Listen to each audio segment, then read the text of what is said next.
Committee کی جانب سے بلوچ نسل کشی کے خلاف تحریک کا آج 34واں دن ہے اور آج ڈاکٹر ظہیر بلوچ کو رہا کیا گیا ہے، لیکن ایک بیانیہ جو پولیس کی طرف سے لایا گیا کہ سب سے پہلے تو یہ کہا گیا کہ ظہیر ان کی حراست میں نہیں ہے، لیکن انہیں تقریباً 5 دن تک اللیگلی ڈیٹین کیا گیا، نہ انہیں وکیل کے سامنے نہ انہیں کسی عدالت میں پیش کیا گیا۔ ہماری یہ تحریک بلوچستان میں ایکسٹرا جوڈیشل کلنگز اور بلوچ لاپتہ افراد کی بازیابی کے لیے نکالی گئی تھی،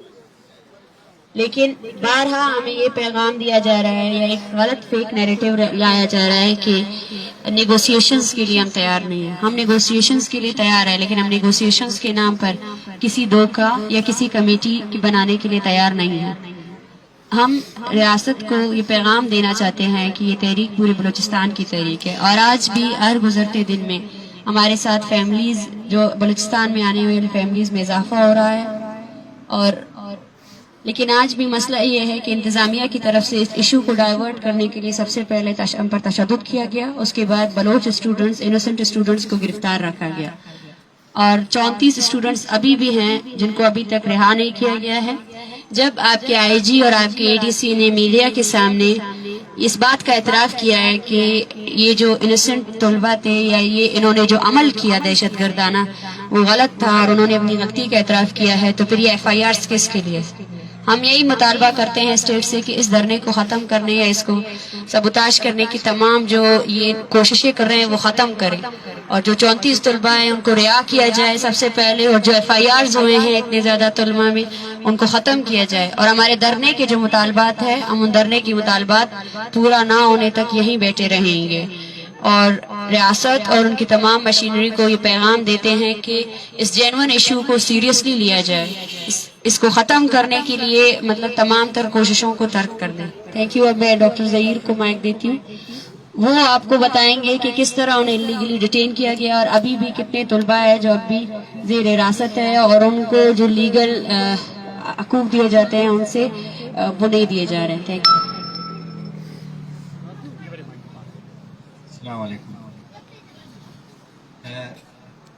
میں اس رات سے شروع کروں گا جس رات سے اسلام آباد کی پولیس نے ہم پر تشدد کی۔ ہم اس رات بھی پرامن تھے اور ہم نے باقاعدہ طور پہ کہا تھا کہ آپ لوگ جتنی بھی لاٹھیاں یوز کریں گے لیکن ہم پرامن ہی رہیں گے، اور اس کے بعد اسلام آباد پولیس نے ہم پہ لاٹھی چارج کی۔ ہونا تو یہ چاہیے تھا کہ اسلام آباد پولیس کے اوپر جو ہے ایف آئی آر ہونی چاہیے تھی، ہونا یہ چاہیے تھا کہ کٹہرے میں اسلام آباد پولیس کھڑی ہونی چاہیے تھی، لیکن الٹا یہ ہوا کہ عورتوں اور بچوں کو انہوں نے گھسیٹ کے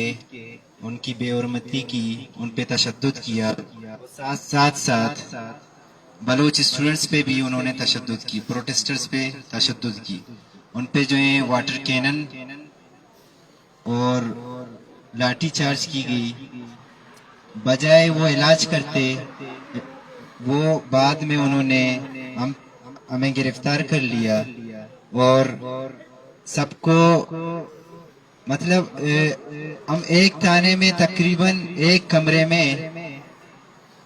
45 لوگ اکٹھے پوری رات نہ سو سکتے تھے، نہ بیٹھ سکتے تھے، نہ کھڑے ہو سکتے تھے، ہم پہ اتنی تشدد کی گئی، اور ساتھ میں ادھر ہمیں انسان ہی نہیں سمجھا جاتا تھا پولیس اسٹیشنز میں، ہمیں دھمکایا بھی گیا، ساتھ میں جو تفتیشی افسر ہیں اور ساتھ میں دوسرے تھے انہوں نے باقاعدہ ہمیں دھمکایا، اور یہ بہت ناانصافی ہے کہ ہمیں انہوں نے اپنے طریقے سے جو ہے ایف آئی آر ہماری درج کی گئی اور کسی کو بتایا بھی نہیں۔ ہم نے یہ بھی ریکویسٹ کی کہ آپ لوگ ہمیں ہماری فیملیز کو بتائیں یا ہمیں یہ اجازت دے کہ ہم ان کو بتا دیں تاکہ یا کسی وکیل کر لیں، لیکن انہوں نے یہاں تک بھی اجازت نہیں دی، انہوں نے اپنے طریقے سے کارروائی کی اور ہمیں جو ہے بہت ساروں کو اٹک جیل میں ڈال دیا اور بہت ساروں کو جو ہے وہ اڈیالہ جیل میں ڈال دیا۔ وہ اب بھی جو ہیں وہ 34 اسٹوڈنٹس کے قریب جن کے پیپرز کل آج بھی کچھ لوگوں کے پیپرز تھے، کچھ کے بورڈز تھے، اور کل بھی یہ پورا ہفتہ ان کے پیپرز ہوں گے، لیکن یہ کیریئر ان کا تباہ ہو رہا ہے صرف اور صرف اسلام آباد پولیس اور ایڈمنسٹریشن کی وجہ سے ہو رہی ہے. اور یہاں پہ جو عدالتیں ہیں ان کی کہاں تک جون تک نہیں رکھتی کہ وہ جو ہے ان اسٹوڈنٹس کا جو ہے کیریئر تباہ ہونے سے بچائے. ہونا تو یہ چاہتے یہ سارا کچھ جو ہے وہ اسلام آباد پولیس کے اوپر FIR کر کے ان کو کٹہرے میں لانا چاہیے تھا، لیکن انہوں نے ہم پہ تشدد کی. اور یہ سب سے بڑی جو ہے بات یہ ہے کہ انہوں نے میرا انفارمیشن ہی نہیں دیا کسی کو، میرے نہ فیملیز کو نہ میرے دوستوں کو دیا. اور مجھے انہوں نے وہاں پہ رکھا جہاں تفتیشی افسر نے مجھے باقاعدہ گریبان سے پکڑا اور انہوں نے تشدد کرنے کی کوشش کی اور ڈرایا دھمکایا. انہوں نے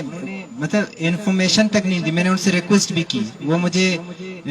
سیشن کورٹ لے گئے تھے. میں نے ان سے کہا تھا کہ میں وکیل کر سکتا ہوں، انہوں نے مجھے باقاعدہ طور پہ منع کر دیا. اور کسی طریقے سے بھی انفارمیشن جو ہے مجھے میرے نہ فیملیز تک پہنچنے دی نہ کچھ اور طریقے سے. اور ہم یہ کہنا چاہتے ہیں کہ ہم پرامن تھے، اور جب تک یہ ہم یہاں پہ دھرنا کرنا چاہ رہے تھے، ہم یہاں پہ فیملیز کے ساتھ ان کے ڈیمانڈز کے ساتھ یہاں پہ بیٹھنا چاہ رہے تھے، لیکن انہوں نے اس کو سبوتاج کرنے کی کوشش کی. اور ابھی تک 34 اسٹوڈنٹس جو ہیں وہ اڈیالہ جیل میں ہیں. ان کو رہا کریں. رہا کرنے کے بعد جو ہے وہ بعد میں جو ہے ہم بتائیں گے کہ ہمارے لائے عمل کیا ہے، اور جو ہمارے ڈیمانڈز ہیں ڈاکٹر نے جیسے کہا وہ ڈیمانڈز کے اوپر جو ہیں ان کے ساتھ ہم مذاکرات کریں گے، یا جو بھی ہوگا ان کے ساتھ بیٹھنے کے لیے ہم تیار ہیں. اچھا یہ بتائیے کہ گزشتہ روز بتایا جا رہا تھا کہ 100 کے قریب سے زائد یا اسی کے قریب کچھ طلبا وہ گرفتار ہیں، ان کا پتہ نہیں ہے. تو یہ تو تعداد 34 کی بتائیے، کیا باقیوں کو رہا کر دیا ہے یا ابھی کیا ہے اس کی تفصیل ہے؟ آج قریباً کل رات صبح کے ٹائم 50 لوگوں کو رہا کیا گیا ہے. باقی ابھی بھی 34 کے قریب طلبہ ہے جن کو انلیگلی رکھا گیا ہے. جب یہ اعتراف کر چکی ہے اسلام آباد پولیس کہ انہوں نے تشدد استعمال کیا، انہوں نے معصوم بچوں کو اور عورتوں کو مارا ہے، تو میرے خیال سے at the first place FIR quash کرنی چاہیے. ان لوگوں کی جو انلیگل ڈیٹینشن ہے ان کو ختم کرنا چاہیے. بتائیے گا آپ وہاں پر تھے بھی، کچھ اسٹوڈنٹ کا آپ نے ذکر بھی کیا. میں خود ایمس کر رہا ہوں میڈیا کے ساتھ ساتھ. عابد میرے کلاس فیلڈ ہے جو کہ ان کا کل بورڈ آف اسٹڈی بھی ہے، کس حالت میں ہے وہاں پر جو طالب علم ہے وہ کس حالت میں ہے؟ اب دیکھیے طالب علموں کو اڈیالہ جیل میں اس جگہ پہ رکھا ہوا ہے جہاں پہ جو اتنے بڑے بڑے کیسز ہیں، مجرم اتنے بڑے بڑے مجرم ہیں. اور ایک میں اور بات بتاتا چلوں کہ ان میں سے 2 ایسے بندے جو انڈر 18 ہیں، اور وہ کسی بھی قانون کے تحت کسی بھی مجرم کے بڑے بڑے مجرم کے ساتھ آپ نہیں رکھ سکتے، خاص کر اسٹوڈنٹس کو. اور اسٹوڈنٹس کو انہوں نے ایسے رکھا ہے، ساتھ میں جو ہے یہ بھی ہے کہ وہ جو نشئی جو ہیں انہوں نے پکڑے ہوئے ہیں ان کے ساتھ جو ہے وہ رکھا ہوا ہے. اور باقاعدہ ہمیں یہ بھی انفارمیشن ملی کہ وہ HIV کے جو مریض ہیں ان کے ساتھ ہیں. اور یہ ہمیں خدشہ ہے کہ یہ بیماریاں بھی ان کے ساتھ پھیل سکتی ہے. اور ایک جو ہے جو کمرہ ہے چکی جس کو کہتے ہیں، اس میں جو ہے 14 لوگ ایک ساتھ، وہاں پہ سونا بھی مشکل ہوتا تھا. جیل ہے لیکن جیل ٹارچر جیل کے جو ڈپکٹ ہے وہ کرتا ہے.